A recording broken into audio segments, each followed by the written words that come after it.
6 game-changing strategies to help you fall asleep faster and stay asleep longer. Today's episode is part 3 of 3 on sleep. 2 weeks ago in part 1, I discussed sleep science. Last week in part 2, I went over 5 bad habits that ruin sleep. And today, in part 3, I'll discuss 6 strategies to fall asleep faster and stay asleep longer.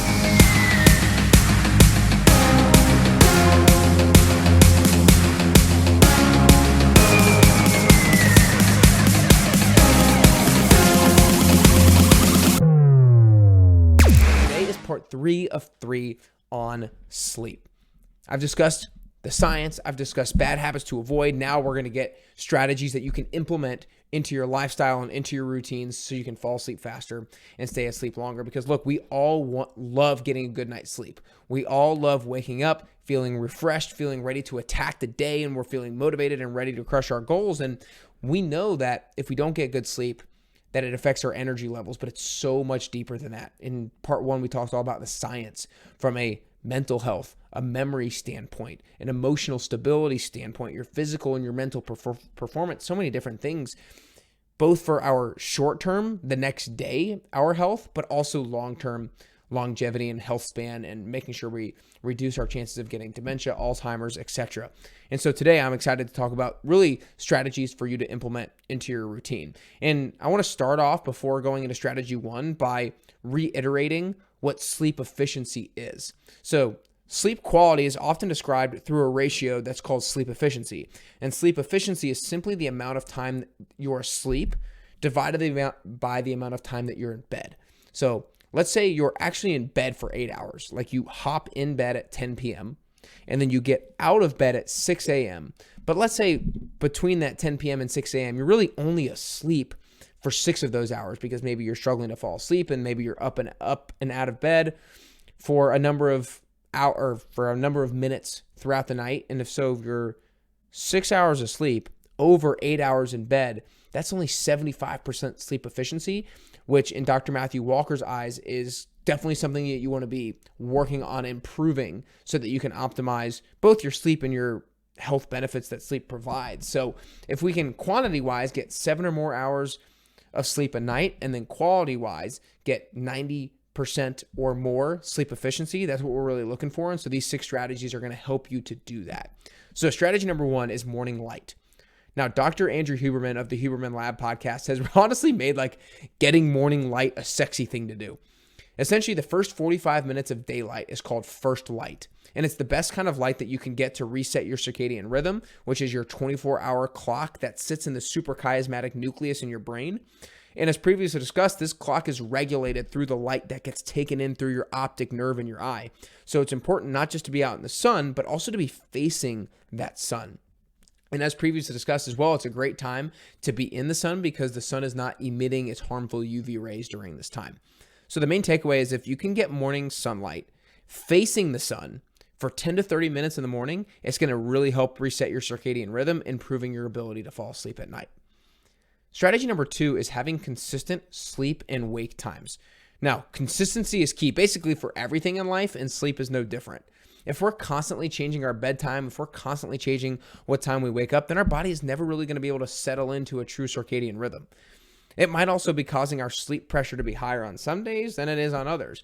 Now, look, I know it might be a stretch to say every single bed, you've got to be asleep by 10:35 p.m. And every single morning, you've got to be awake by 6:35 every single morning. I know that level of precision is nearly impossible, but attempting to stay as close as possible to consistency with when you go to bed and when you wake up is really going to help you improve the quality of your sleep. Again, I know it may be hard to do, and I know a lot of people out there, you actually have more control over this than you're giving yourself credit for, because oftentimes, I'm going to be real with you, a lot of you guys are sitting in bed, scrolling through Instagram, scrolling through Reels, scrolling through TikToks, watching Netflix, watching one too many episodes, or two too many episodes, or 3 or 4 or 5 too many episodes. And then a lot of us in the morning are hitting that snooze button 1, 2, 5, or 8 too many times, right? And so many of us are doing a disservice to ourselves by jacking up what time we're falling asleep and jacking up what time we're waking up. So if we can button that up and make it more consistent, we're going to see our sleep quantity and quality majorly improve. So the takeaway is make your bedtime and your wake up time as consistent as you can given your life circumstances. Third strategy is reduce your core body temperature. And I'm going to give you 2 ways to do this. In order for our body to fall asleep and stay asleep, your core body temperature needs to drop by 1 to 3 degrees Fahrenheit. That's why a lot of us just prefer cooler environments to sleep in rather than warm. And it's also why a lot of us like either a ceiling fan or a standing fan blowing on us while we sleep. Now, the first tool to reduce your core body temperature by 1 to 3 degrees is simply to reduce your thermostat in your house or your apartment or your condo, etc., by 3 degrees at night. Anywhere from 65 to 68 degrees Fahrenheit has been shown to be ideal sleeping temperatures to keep our internal core body temperature down so that we're able to stay asleep. The second tool to decrease your core body temperature is actually to take a warm shower, a warm bath, or maybe get in the sauna before going to bed. Now, it might seem somewhat counterintuitive to get in a warm climate in order to decrease your internal core body temperature, but here's how it works. Our internal body temperature is actually regulated like a thermostat. And that thermostat is the hippocampus, or the hypothalamus that's in our brain. And like I said, it works like a thermostat. And so if it senses that warm water or warm temperatures are hitting our body, then it's thinking that we are warm and we need to cool down, therefore reducing our core internal body temperature. So if we hop in a hot shower or hop in a warm bath or hop in a sauna for anywhere from maybe 5 to 10 minutes, it will help us to reduce our core internal body temperature by 1 to 3 degrees. So the takeaway here is, in order to fall asleep and stay asleep, our core body temperature needs to be reduced by 1 to 3 degrees Fahrenheit. In order to help you do that, you maybe decrease the thermostat in your house, apartment, condo, etc. to 65 to 68 degrees, and or you take that hot shower, hot bath, or hop in a sauna to reduce your core body temperature before hopping in bed. Strategy number 4, keep your environment dark. As discussed in part 2 of this series, receiving artificial light through your eyes at night is going to disrupt your circadian rhythm because you're kind of tricking your suprachiasmatic nucleus that I'm getting light in the evening, so it must not be bedtime yet. But if you are getting light in the evening, that's therefore going to harm your ability to fall asleep. Now, on the same note, keeping your environment dark as you wind down at night in your bedroom can actually assist in letting your body know that it's about time for sleep. A lot of us stay in just too bright of lights too close to our bedtime, and we forget that sleep isn't just a momentary event, but it's actually a gradual process. So that feeling of needing to wind down at night, that's actually a thing. So our body needs to be aware that it's getting closer and closer to bedtime. So stay making sure you're not in too bright of lights. So again, the takeaway is be sure in the hour preceding your bedtime that you're not exposed to too bright of lights. And then if too much light is making its way into your bedroom, then using something like a blackout curtain can really help to optimize your sleeping environment too. Fifth and final strategy, or not fifth and final, 5 of 6 is exercise. Regular exercise has been shown to really be one of the most beneficial tools to improve your sleep. And really any kind of exercise will do. Dr. Matthew Walker does talk about that there are some signs that cardiovascular activity might aid a little bit more superiorly to helping you fall asleep, but the margin of difference is really so small and it's not something to be concerned about. So the one word of caution is to not exercise too close to bedtime because that would increase your internal core body temperature. And we've already talked about that. We want to make sure we decrease that before hopping in bed. So again, the takeaway is regular exercise helps our ability to fall asleep and stay asleep. And it doesn't seem to be too time dependent, depending on when you exercise. Just the one word of caution is to make sure you don't exercise right before hopping in bed. And then the sixth and final strategy to help you fall asleep faster and stay asleep longer is to declutter your mind. Now, I honestly believe that this might be one of the most effective tip for most of you guys, because in my experience, it seems that one of the top reasons that we struggle to fall asleep is because we're ruminating on what happened that day, or we're stressed out about what's going on the next day, or we simply can't quiet our mind from random thoughts. So there's no one size fits all approach to declutter your mind and reduce your stress, but here are a few potential solutions. First, if you're ruminating on things that happened that particular day, then maybe take some time to journal about it.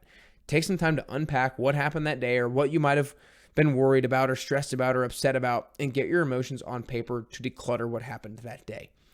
Now, secondly, and this is one of my personal most effective habits, especially for efficiency and sleep, is to plan out what your next day looks like. I know I used to personally struggle to fall asleep because I was thinking about all the things that I had to be doing tomorrow, and I was worried about what was I going to do and when. But then when I started to plan out my next day hour by hour and really in every 30-minute increments, I no longer worried about how the next day was going to pan out because I already knew how it was going to pan out because I had it planned out. And then lastly, if your mind is racing from other random thoughts and that's preventing you from falling asleep, maybe just getting your thoughts or ideas on paper or talking to somebody about it can help to declutter your mind and aid in your ability to fall asleep. Because look, our mind can be a crazy place, and it can be even a crazier place when we're in a dark room lying in bed. And so we can oftentimes lose sight of reality and lose perspective when we're lying in our dark room. So takeaway is if we can calm ourselves and declutter our mind by getting things down on paper or planning out our next day, it can be a great way to ease our mind and help us to fall asleep. In conclusion, you guys, sleep is important. It's critical. It's essential to optimal health. I hope you've understood that over this 3-part series. Getting the appropriate quantity and quality will greatly improve our mental, physical, emotional, and psychological health. If we can average 7+ hours of sleep a night, ideally 8, and improve our sleep efficiency to 90% or better, we're going to be well on our way to more optimal mental and physical performance. In order to do that, there are some bad habits that I discussed in part 2 that we would benefit from eliminating or reducing, things like caffeine too close to bedtime, alcohol before bed, evening artificial light, napping too close to bedtime, and excessive stress and anxiety. And then there's these 6 strategies that I've talked about that you can implement into your routine, like getting morning sunlight, consistent sleep and wake times, reducing your core internal body temperature, keeping your environment dark, exercising, and decluttering your mind. Now, there's like 11 things, 5 to avoid, 6 to do. You don't need to attempt to eliminate all those bad habits and implement all those strategies all at once. Pick the way to attack it that makes most sense for you in your current situation, but don't skimp on sleep. I used to be that person with the mindset of I'm going to sleep when I die, and sleep is for the weak. But now I am hyper vigilant on ensuring my sleep quantity and quality is as good as it can be, and I've been seeing it pay off in more ways than just one. And it's really going to set me up for success for long-term health and vitality. Remember, if you struggle with sleep and you feel like it's holding you back from achieving your health and fitness goals, then join the next 10-week transformation starting April 22nd. We can help you make a weekly sleep goal that allows you to go from lethargic to energized, from stressed out to peaceful, and allows you to perform at your best, both mentally and physically. You can join today by going to nickcarrier.com/10WT. You can join me in Nashville at 5 a.m., 6 a.m., or 10 a.m., or you can join me from anywhere, any place in the country, anywhere in the world in the virtual program. Just go to nickcarrier.com/10WT to sign up today. I hope this 3-part series makes you feel more empowered with your knowledge of sleep, knowing what not to do, knowing what to do, so that you can optimize your mental performance and your physical performance, getting you closer to your health and fitness goals, and ultimately closer and closer to your best you.